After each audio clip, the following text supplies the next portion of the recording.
Hello, everyone. Welcome to this next session of the Big Apple Film Festival networking and mentoring panels. We have Mark I'm going to say this wrong. Mark Famigletti. That's right. And there we go. He's going to be talking today about holiday movies and how to go about selling them. It's a Q&A, so if you all just use a raised hand emoji and I'll get to your questions. We'll get to as many as we can. And I'll have Mark introduce himself and we can get started. Welcome, Mark. Thank you. Thank you for having me back. Good morning, good afternoon, everybody, wherever, depending on where you are.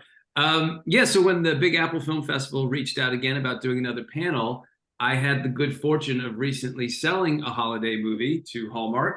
So I thought, it's the holiday season, let's make that the panel.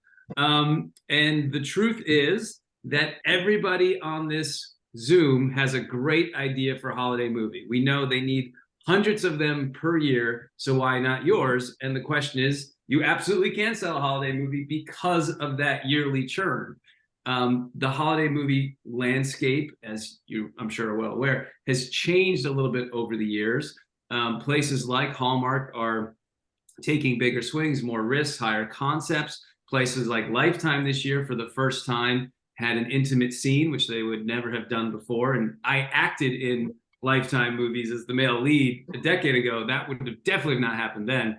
And then you have some other places like Netflix, which do higher budget ones, and Hulu, which is largely still acquisitions, but are doing some of their own originals as well. So rather than me blab on and on and on and on, I would love to hear your questions and ideas and thoughts about how you guys are putting together your holiday movie pitches, and then maybe I can help steer kind of what the different respective places are looking for and how you go from ideation to sale to treatment to script to, in theory, at one point, production.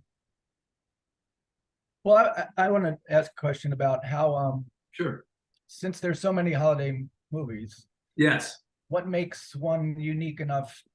Like how small unique does it have to be, or does it have to follow just a formula of what's already out there on Hallmark, or do they have set? Sure, great question. If you're breaking in, meaning you're not already in sort of the cycle of somebody they go to as a TV movie writer, I would advise that your idea needs to be high enough concept to stand out. And I'll use one example from last year, which Hallmark loved, was they did a twist on Three Men and a Baby, and the three men became the three wise men, and it was just a natural fit for the network because it was suddenly a high concept idea that they loved, they could sink their teeth into.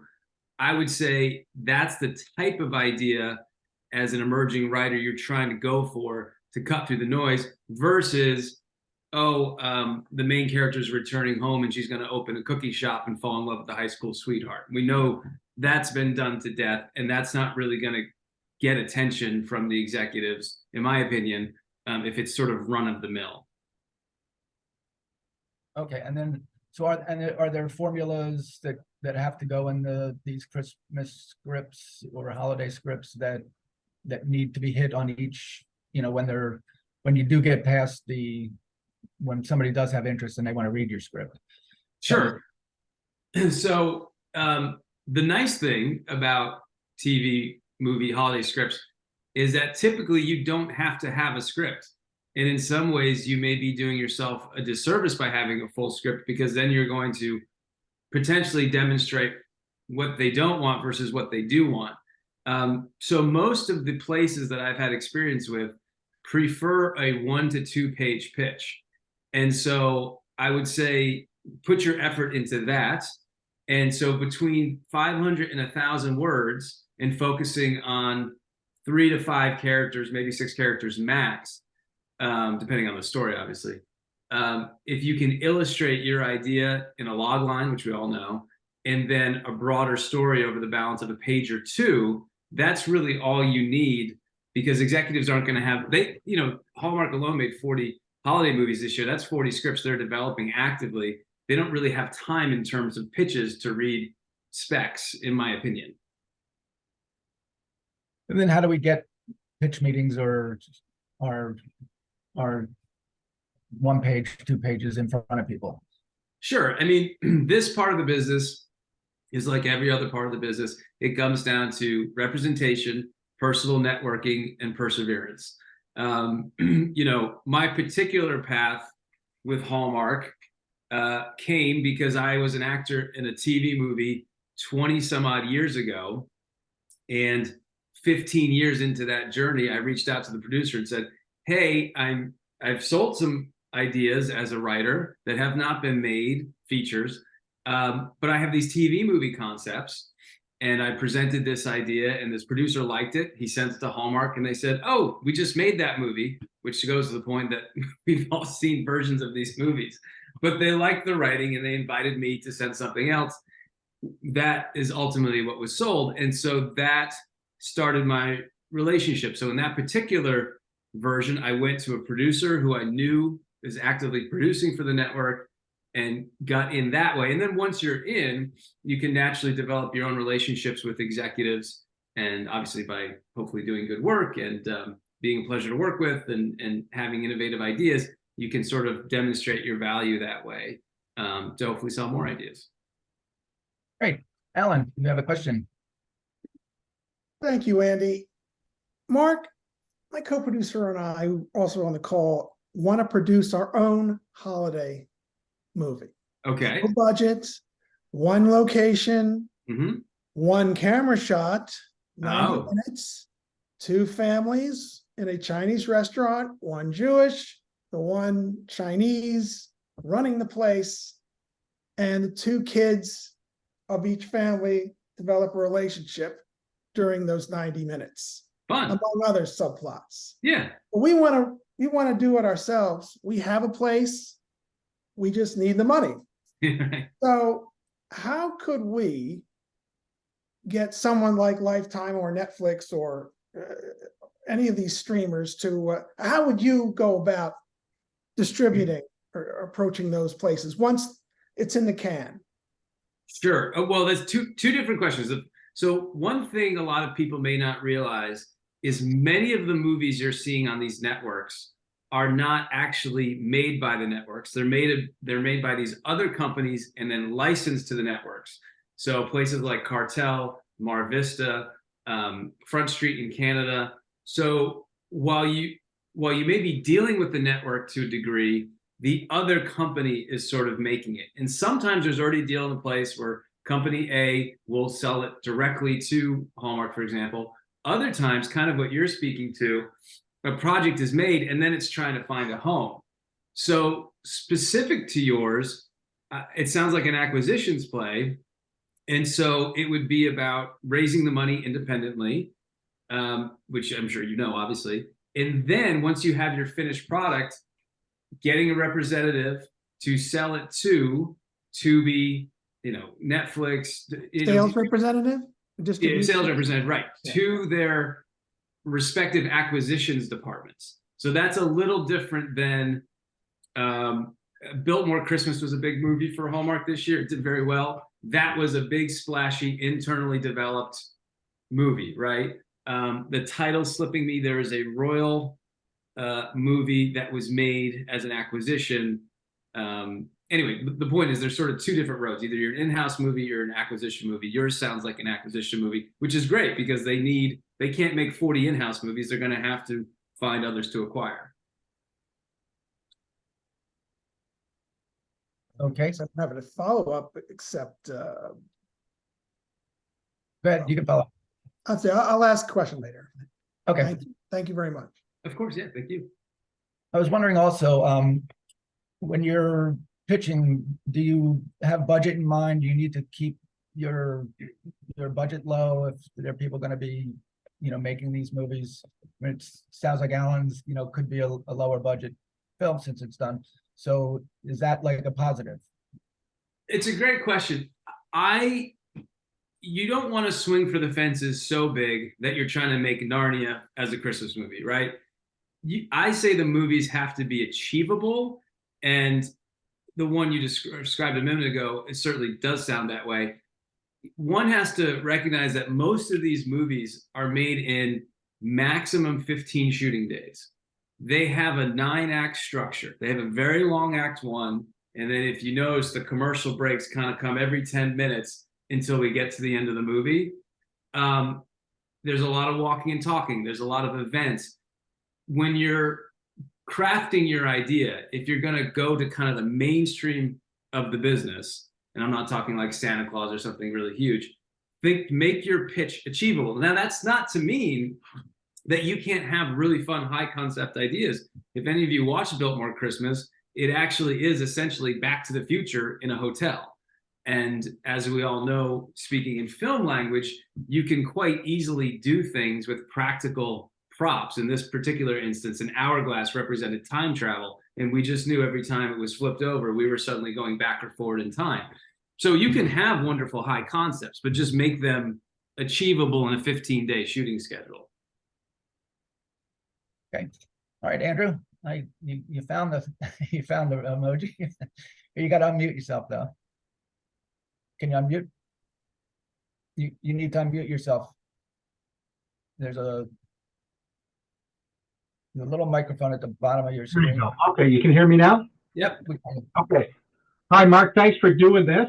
Yeah, Hopefully you have some great insight for me in particular, sure. along with the other folks. Long story short, I produced a movie that I had written about 6 years ago. It was a short film. Okay. Based on a short story that I had published, and then I turned it into a feature film, and then I was sitting on this film for the longest time, and I turned it into this short film. It's called Christmas is Believing. Mm-hmm. Right off the bat, it's not a Hallmark movie. It's not a Lifetime movie. Mm-hmm. To blow myself out of proportion, it's in the vein of a Wonderful Life type of thing. Got it. Very much a transitional piece for the main character. Now, this short film that I did about 6 years ago, it's been in close to 20 film festivals, Okay. all kinds of awards, and based on the reputation, I continually get, even though it's been done more than 5 years ago, I get emails from different festival directors saying, "Oh, we've heard so much about the film. Can you send it to us?" So basically, I mean, of all things, it's like the ultimate sort of proof of concept film. Yes. Like I said, it's not a Hallmark, it's not a Lifetime. How do I get that to a Netflix or whomever else might be out there? And is it, instead of a script or a pitch or any kind of documentation like that, it's an actual film that they can actually see? Sure. So that's great that you have essentially a proof of concept and you can take the ball and run with it. I would say your path would be more along the lines of finding a producer who has a relationship with Netflix or the streamer you're targeting, or an agent or manager who can do the same. And so in your own personal networking, at the end of the day, the toughest part about this industry, I find, is that we're all trying to sell, whether ourselves as an actor or a script or project as a writer, it's that barrier to entry to get to the person that can actually buy. So I think it's because you have so many accolades for that, it's about getting somebody to take notice. And so the reverse math would be, look up the producers who are producing the Christmas movies that you want to be on that streamer. Now, I will say, I know you're saying it's not a Hallmark or Lifetime. It's all the same producers. The guys who are producing for Netflix are producing for Hallmark. So don't sort of limit yourself, because that person may say, oh, I know Hallmark needs a movie, or I know Lifetime needs a movie, and it may just naturally end up there. And the final thing I'll add is the concepts really are broadening across all networks. So really, even what was true 3 to 5 years ago in terms of the safety, for lack of a better term, of a holiday movie, the audiences are getting much hipper and they're pushing the boundaries much more. Okay, thank you. Okay, Ashley, you have a question. Yes. I wanted to find out, I know you mentioned a few production companies earlier. what is the best way to sort of find or like research the different production companies who would be interested in a writer pitching to them?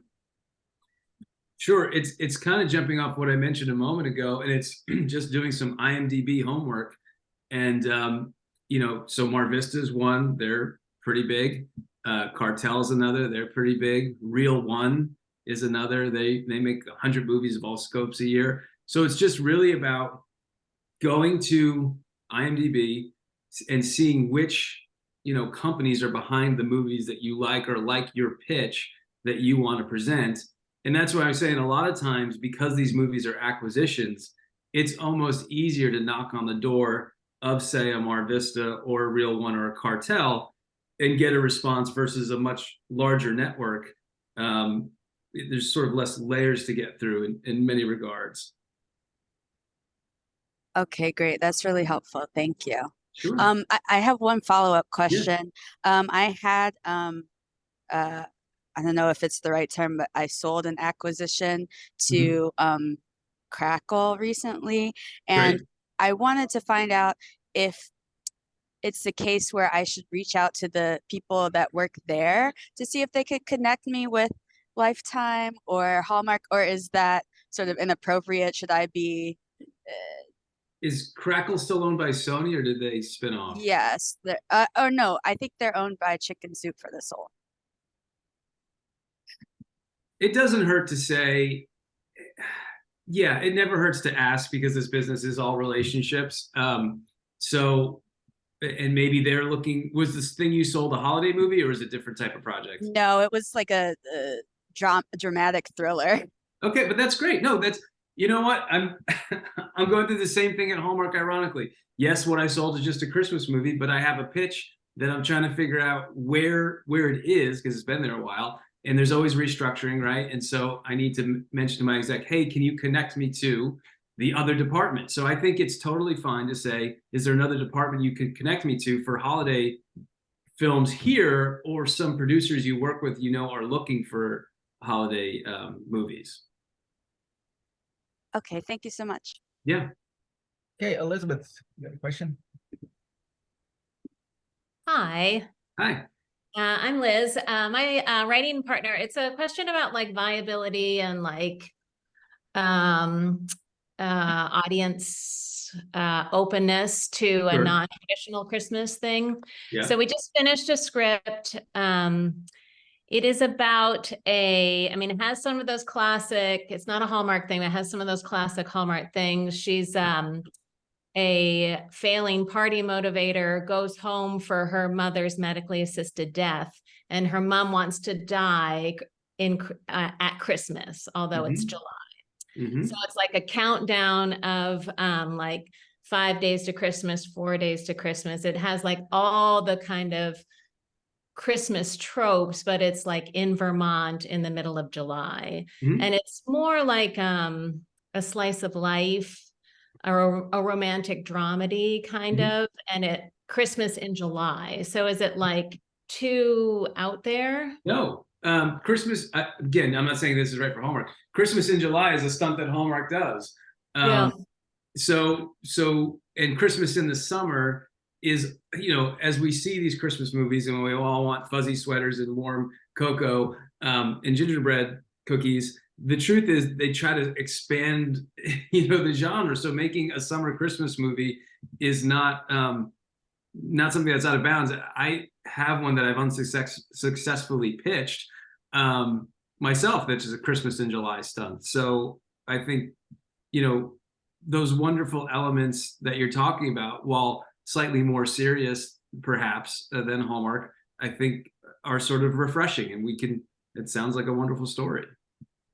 So I've got the script. It's like on the 20th revision. It's tight. And it's like, I'm in New Hampshire. I don't have any LA contacts, or I have a friend of mine was a producer on The Holdovers, and he was a line producer. He's reading it, and another producer's reading it. But it's just sort of with other scripts, it's sort of like not even rejection, it's just sort of silence. You know, like it's like a lot of emailing and a lot of just radio silence. Like, oh, if I could get rejected kind of vibe. Do you have any thoughts about that?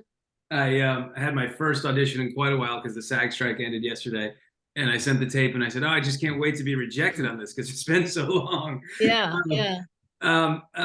So the maddening thing about the writing process and the submission process is that radio silence. And I often find that silence is not no, it's just not right now. And you just have to find the one that is the yes. Specifically for you, I would say, do you have like a 1 or 2 pager yet? Yep. You do? Okay. Just lead with that because are you sending both or just the 1 or 2 pager? I'm just sending like a log line and a comp line at the moment. That's fine. Okay, good. That in theory should get you a faster answer. I think it's networking and just because you're in New Hampshire, because of this wonderful remote world we all have now, it's, get yourself out there and try to make connections with those producers and those production companies, and submit. I mean, the nice thing about the TV movie business is it's not agent driven in many respects, meaning these, while we certainly get compensated for these movies, agents don't always really represent writers selling these movies. So it's not like you have to have a big agent to connect with somebody. That's not really expected in this world. So I'd say, really be your own self-advocate and get out there and try to get to network with producers. Okay. All right. Great. Thank you. Yeah. Okay, Alan, are you ready for your? Yes, Mark, follow up. Yeah. What can you tell us about what the alternatives to Hallmark and Netflix and Lifetime are asking for, such as in the AVOD space, things like Tubi. Tubi and all those? But what are they? What kind of holiday products are they asking for that are different? Sure. Horror at the holidays is something that I've heard recently that's hot. Can we have a horror movie and still save Christmas at the same time? So I think the fun thing about the holiday space, getting away from those, is that you can really use your imagination. The old adage that Die Hard is a Christmas movie, right? So we can use our imagination to have other types of movies. And yes, the truth is Hallmark and Lifetime are still going to be romantically based in some form. So if you want to get outside of that space, places like Tubi, Amazon Freevee, they might acquire things that are a little different in scope, but still have a Christmas theme to them. Thank you. Yeah. Okay, and then Andrew, you had to follow up. Yeah. You had mentioned before about, management or agents. What about approaching somebody that you might think would be good in that particular role? So the manager or the agent of a particular actor. Sure. I think as long as that actor is actively in that space, fantastic. The Thing I Sold does have an attachment, but that particular actor is on the network all the time. So I think that's a great path. Just make sure that they want to buy for that person, and then I think you're well aligned. But if it's somebody who's not really on the network at the moment, I don't think it would serve you. So it'd be good you're always talking about your research and stuff like that, digging into other films that have been on Hallmark or Lifetime that starred Joe Piscopalia, and then see with the kind of how many films he's been in and things like that on those particular streamers. Yes, exactly. So because I'm a little bit in the business of that, I keep an eye on who's on, whether it's GAC, who's on Lifetime, who's on Hallmark. And if you notice, they don't really cross over. Unlike a traditional procedural show where NBC, contracts an actor for 6 to 7 years, the networks only now are doing multiple picture deals. Previously, it was all sort of like a loose thing. But if you notice now, Lifetime has their kind of normal stable of people. So does Hallmark, and so does GAC now. So yeah, I would say research who you think is best for the role, and then attach that person to that network and go to that network. Great, thanks. Renee, how are you doing? Hey, Andy. Hey, Mark. So nice to meet Hello. you. Likewise. So I have a rom-com feature called Dog Person. It's a queer love story set in the quirky world of dog agility training. Okay. It's getting good industry feedback, like 8s from the Blacklist. Great. And I don't think it's appropriate for the Hallmark a Lifetime space right now. And so Yeah. I just started thinking over the past couple of days of making another version, a milder version of it to pitch to them. Mhm. I'm doing my own research, but since you have your finger on the pulse, I want to ask you how far I would need to go. Do you think that those networks are open at all to a queer love story, or do you think queerness is still on the sidelines for now? Yeah, no, it's I want to say it's front and center. That's probably two, but Jonathan Bennett was in multiple movies. I'm trying to think. Paramount did one. That's another stream that we don't talk about as much because they're not doing as much. But Paramount Plus had one last year. A friend of mine cast. So I think, unless I'm wrong, I think most streamers have had 1 to 2 in the last 2 to 3 years each, which are focused around a gay love story. Mhm. All right, thanks so much. Yeah. Okay, and then Andy. Hey, all the Sandys are wearing glasses. I too have a queer Christmas comedy. It's Great. called Christmas Pizza. And a question I have is, it just won the best first 10 pages award Okay. through Film Freeway. And I'm wondering, do producers care about that or not? I think they're gonna want the 1 to 2 pager. You know, it demonstrates clearly you can write fantastic pages that garner attention and are probably very funny as well. But I think they're gonna bring that same spirit and energy into that 1 to 2 pager that you're gonna write, because they're gonna want what's act 2, what's act 3, you know. Right. But do they care about the award? I think that's what I'm saying. I think it's really nice. It's a great, you know, accolade to have. But if I'm a producer, or I'm giving it to the network, they're going to be like, well, that's great, but what's the story? You know, what's the 1 to 2 pager? Right. So I would say, I mean, I would think in your mind you have it all worked out, right? Oh, yeah. And we have the 1 or 2 pager. Oh, great. Okay. Yeah. So I think it's a nice thing to sort of put on the submission, like, you know, an asterisk that you won this award. But yeah, I think they're going to really primarily care about the idea, which is, you know, the good news in this business is that when it can be so hard to get concepts through, when they hear an idea that they spark to, they really take to it. The idea I happened to sell was one of 8 that I submitted last January. And I said, please just give me feedback. And they just, for whatever reason, keyed into this one idea, and that was going to be it, irrespective of how great I thought some of the other ideas were going to be. Mm-hmm. Awesome. Thank you. Yes, absolutely.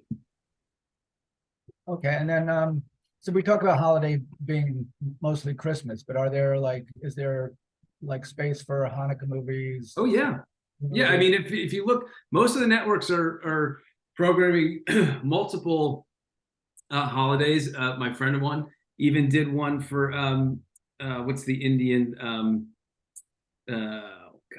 Hot Mess Holiday was the title of the movie. But anyway, yes, there's room for. In fact, I think the space is yearning for more holidays around. You know, whether they be the Jewish holidays or the Christian holidays or, you know, the Indian holidays. Yes, I think that space is open for new interpretation. Okay, Ashley. Hi, yes.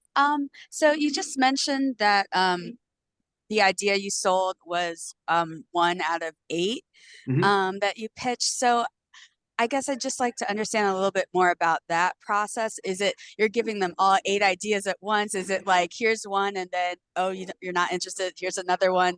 Or kind of, could you explain that process? Sure. Diwali was the holiday I was thinking of, by the way, that I blanked on a minute ago. So yes, come up with a Diwali movie. There's plenty of space for it. To your question, yes, I had been in this business about perseverance. I had been entirely unsuccessful the previous year, and I had sent what I felt were really great ideas that for whatever reason just didn't land. In that respect, I had sent multiple two-pagers that, as we all know, we're writers. That takes a while because you're debating it, you're going back and forth, and I felt like I had spent a lot of time with no result. So I just happen to have a positive relationship with this executive where I could say, here's 8 ideas. Please tell me what resonates with you. I don't know if I didn't have a connection with the network, if I could quite do that, frankly. So I would still think until you're sort of in, you may need to kind of do more of a case-by-case basis, because 8 ideas, they may feel overwhelmed. But it was just because I hadn't gotten something through, but had worked for the network before, that I could say, okay, guys, politely, let's really find what you're sparking to before we're unsuccessful again. Okay, got it. And are you mainly pitching to just one person you have a relationship with, or is it a team, or does it depend? It depends on the place. Different places have different structures because Christmas is so big at Hallmark. They have a whole Christmas division. So in that case, it's just that. Other places like Omar Vista, there's multiple execs, and they'll have Christmas movies, and they'll have other types. So you just have to figure out whichever place you're going to, what the setup is. But typically, they work in teams, right? And so if you can get a relationship with 1 or 2 execs, they can then bring it to the team that makes the ultimate decision.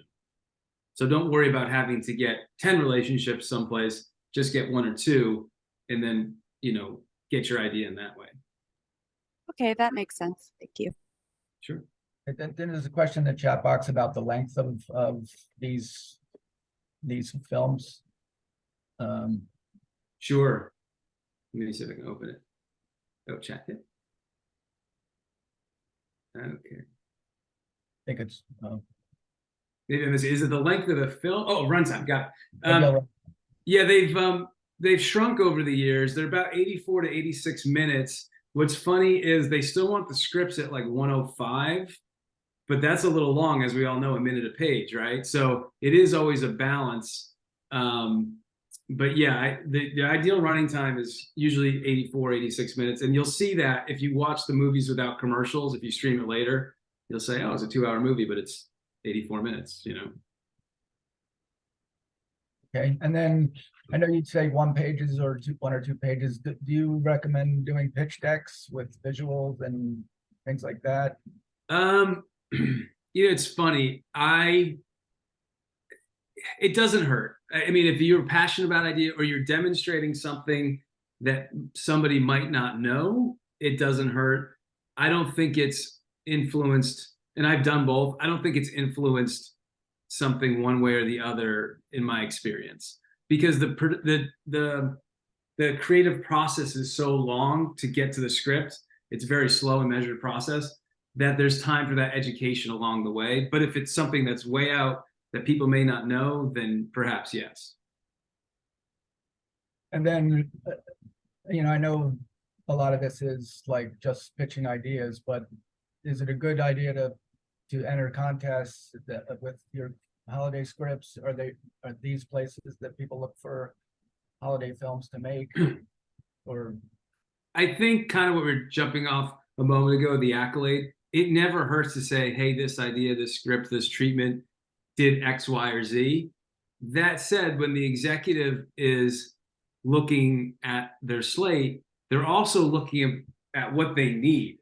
So that math doesn't really enter into whether something perhaps won an award or not. Mine happens to be a royal title, and I think that's one of the reasons it was selected, was there was a need for a royal title. So I think that's how they kind of look at the math, right? So again, nice to have, nice to help yourself stand out, to get somebody to take notice, but I don't know if it's going to impact the ultimate decision. what's a royal title? Or is it just like a royalty in the title, or is it about? Yeah, so I encourage everybody on the call, like, and it's something I practice, right? What everyone has a fantastic idea for a Christmas movie, but make sure you're watching a few Christmas movies a year, because royal titles are a whole segment of the business. So I just happen to service that this time. But yes, Hallmark will typically make 3 to 5 royal holiday movies, and you'll see them on other networks as well. And someone wants to know how much they're licensing Christmas films for. I don't know. It doesn't enter into my world. Obviously, that's a profitability question. So that would be more of a business affairs thing. So I don't know how much, because remember, there's also the domestic and the foreign license. How long is the term? Yeah, that's not really my world, but great question. And do they play overseas Christmas movies? I mean, are they? Yes, they typically play overseas. Now, you know, a lot of these networks either have sister relationships with other networks, or they have their own platforms overseas. It's no different than you do an episode of CSI and then it's on X channel in Europe, you know. Okay. Any other questions from any of the attendees? Ashley has another question. Sorry. Yeah, so I wanted to find out, I know we've been talking about holiday films, but would you say Sure. the process is the same for like a series, a holiday series? Is that even of interest for these channels, or? You know, it's so funny. I think it's all on the table. You know, limited series are so hot right now. Sure, why not a holiday limited series? The process of pitching a series, I haven't really successfully done. That's a little different. I have friends who have done it, and I've done it, just haven't sold. You know, in that you're creating character documentation. On that one, I actually did a proof of concept, and then you're creating more of a Bible to show the trajectory of the season. But yeah, why not White Lotus, the Christmas version? You know what I mean? I could absolutely see that. Okay. And just one other question, it might be more of a business affairs, but is there, if we're representing ourselves, or if we don't have a sales rep, is there a minimum we should be looking for? Sure. So I always say, you know, even if you're not in the WGA, take a look at the minimums, right? Because that's going to be the floor that they would pay somebody who is the WGA. And then I would say, in terms of the budget, look at, and it's going to depend slightly, but look at like, you know, 3 to 5% of the budget is what you should be being paid. So I think if you do those two things, you'll have a pretty good idea of where you should sort of land. Now, obviously, in a perfect world, and this isn't a union advocacy thing, this is a payment thing, you want to get in the WGA because then you're going to get residuals for your work. And obviously, we just went through the strikes, and that was a big piece of it. So if you can, it's advantageous to get in the guild, because then your compensation, perhaps, I'm not saying definitely, perhaps would almost be more given the residuals you're going to get versus even the base. Thank you. Yes, absolutely. Okay, Lisa, hey, good to see you again. Hi, how are you? Thanks, Mark. Yeah, hi. You've got some actually great information. Oh, So thank thank you. So I know Andy asked you about royal titles. Mhm. Didn't really say what it was. Are you talking about there's royalty people, characters? I don't Yes. think. Is that okay. So Yeah. like Prince or something. Prince and princess. It doesn't need to really exist. Meaning, if you watch these movies, a lot of times they're from fake lands or fake countries. Okay. But, you know, I think Hallmark just had one that I haven't watched last week about somebody pretending to be a royal, right? And they actually weren't. So yes, there's always, like I said, 3 to 5 movies of the other one. It was actually made by the guys here in Connecticut with Scott Wolf and Lacey Chabert. That one, they were returning home and they were being bequeathed the castle or something like that. So yeah, there's always those types of movies. Okay. Yeah, I don't get the appeal to that, but that's okay. I'm not going to be writing that. So I wanted to ask you, okay, you were talking about the 2-pager and stuff like Yeah. that. So is that for them to take on the project, executive produce the project, or after we produce and make the project, and then so when is the 2-pager, or is it for all of those reasons? Sure, it's a great question. To clarify, the 2-pager is the actual pitch. So you're going to have your log line, 2 to 3 sentences, maybe 4 sentences, and then you're going to spend the next 500 to 800 words to the balance of the second page talking about the idea in a very high level way. Don't get bogged down with too many characters, too many story points.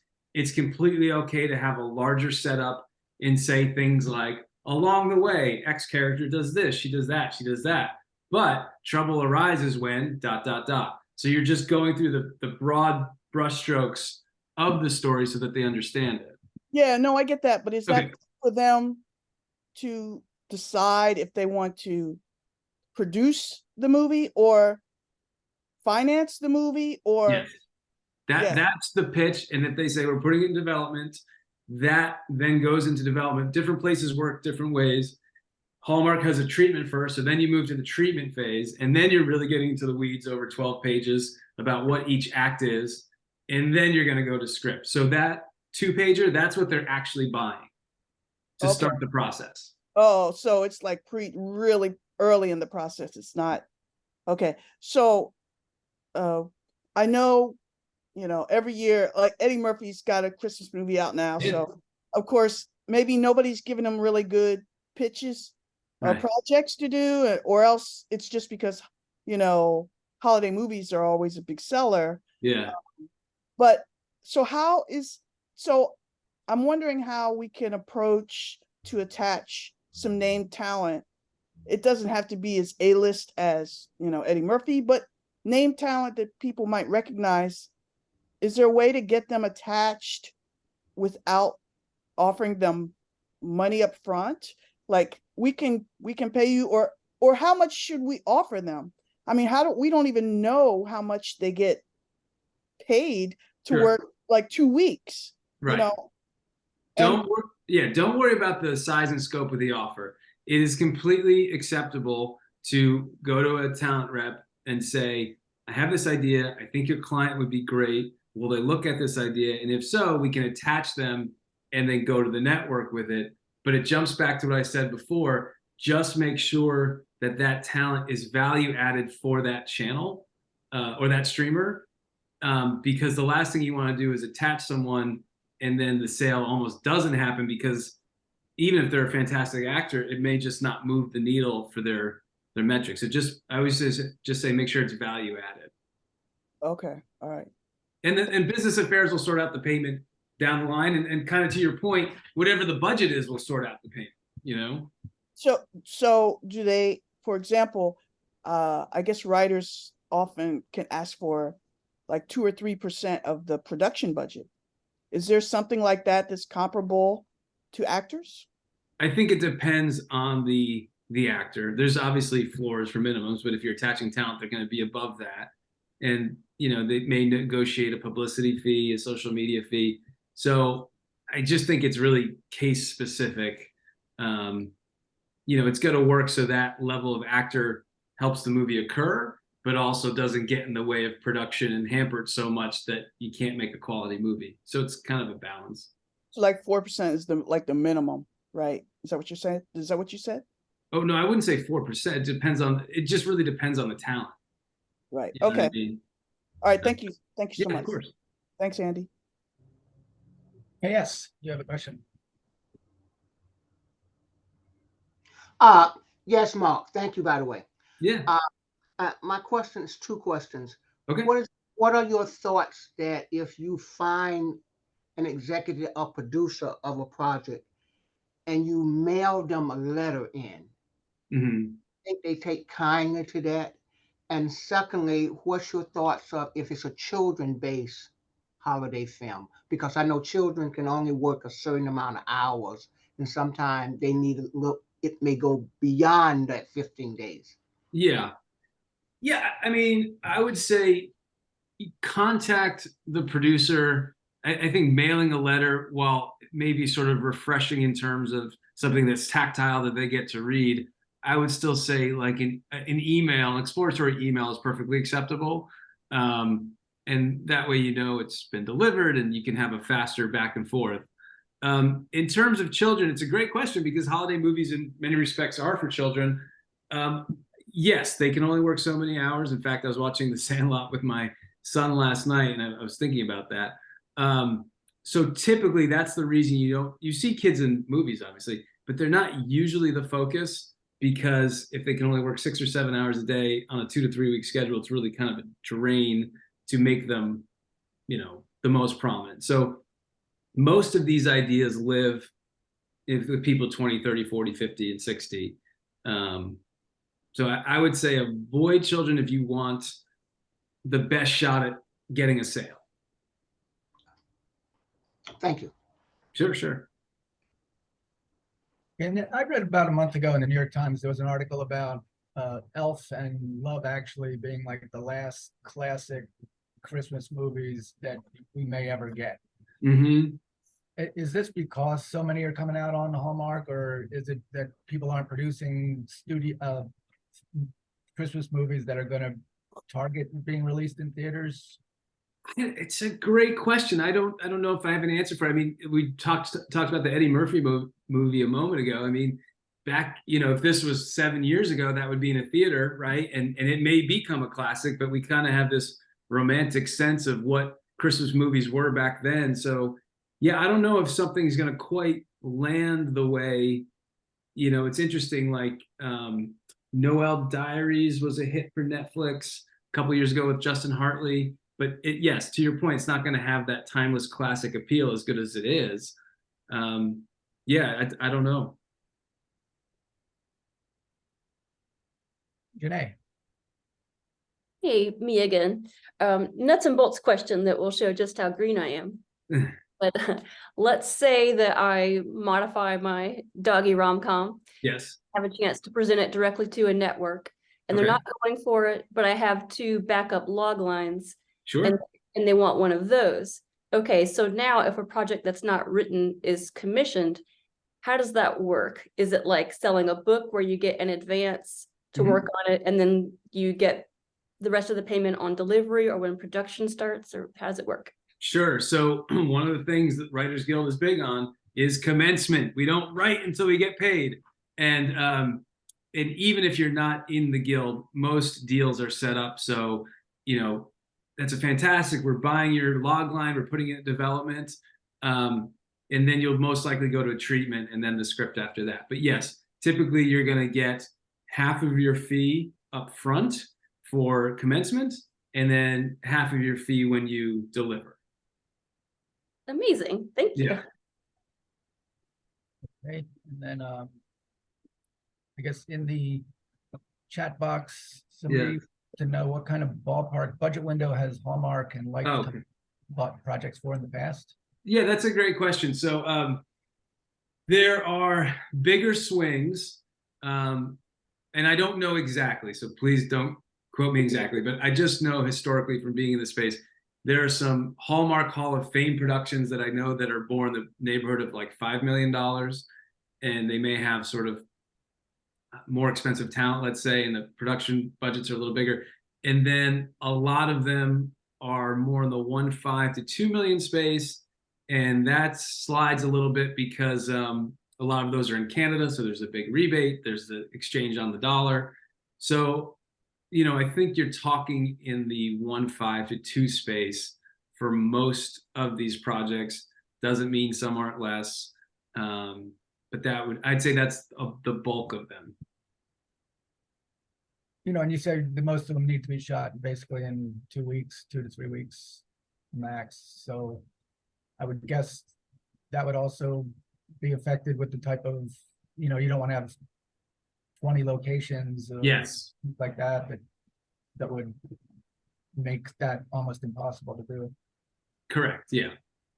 Things to think about when you formulate your ideas. Right. Keeping it location friendly. Hey, Elizabeth. Hi. Hi. Question about, I was listening to something and you sort of write something, sell it, it gets made. It's akin to me making the NBA, which probably not going to do, versus the sort of Duplass brothers vibe, like just shoot it, make it yourself, Mhm. and see if you can get distribution. So I have the sort of, I'm a filmmaker. I have a lot of directorial editing. I could possibly do it, Mhm. but it's so like risky. So it's just a question, like, do you try and sell it and then it sits, or you try and sell it to get made, or do you make it yourself and then, get a sales agent, distribution person? It's just like, can you talk about those scale, like the balancing those two ideas? Sure. So, I've had the good fortune to do both, meaning I've raised money independently for movies, made them and sold them, and they've gotten day and date releases. And I've been through that process, and I've also been through the process of having a network make your movie and distribute it. I think it comes down to passion and where your passion lies. And if you're okay taking the journey where it's, blood, sweat, and tears for years, you made it, you got it out there, the reward may not be as mainstream as I experienced, as I would have liked, even getting a theatrical release. Or is this something that you're willing to go the network route, know that it might be slow, know that the network may not make it? I've had that experience too. And so I really think it comes down to, is this a story you feel you have to tell? And if so, go raise the money and make it. If it's a story, yeah, you're passionate about it, but you're okay going through the more traditional process, then I think that's the other avenue. Mhm. Got it. Thank you. And then Mark, have you ever like written anything that you love a character in it so much that you want to play, you want to attach yourself to? Sure. To me?